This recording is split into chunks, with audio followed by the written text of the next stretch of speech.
Between 1870 and 1996, more than 150,000 Indigenous children were taken from their families and sent to residential schools. Their identities were stolen, cultures extinguished. They were undernourished, neglected, and often abused. There were more than 4,100 confirmed deaths. Did your school have a graveyard?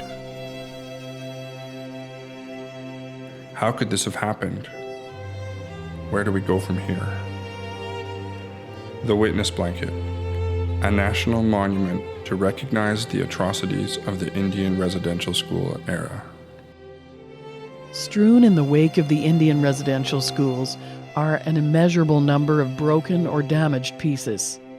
These fragmented cultures, crumbling buildings, segments of language, and grains of diminished pride are often connected only by the common experience that created them. Imagine those pieces, symbolic and tangible, woven together in the form of a blanket. A blanket made from pieces of residential schools, churches, government buildings, and cultural structures. A blanket where the story of each piece is as important to its construction as the wood and screws that hold it together.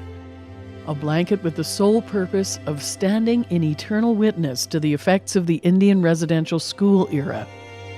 The system created and run by churches and the Canadian government to take the Indian out of the child.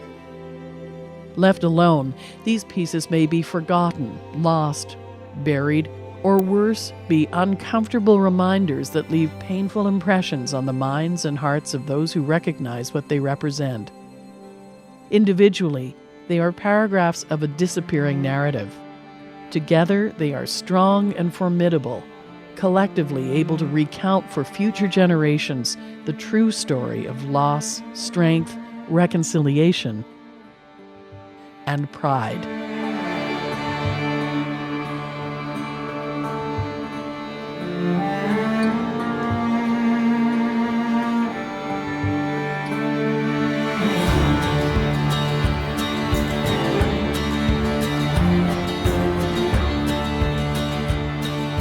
The Witness Blanket may be the most important piece that I ever create, and I feel an obligation to bring it to as many communities as possible.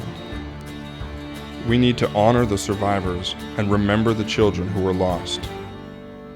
We need to speak openly about these stories to ensure that this never happens again.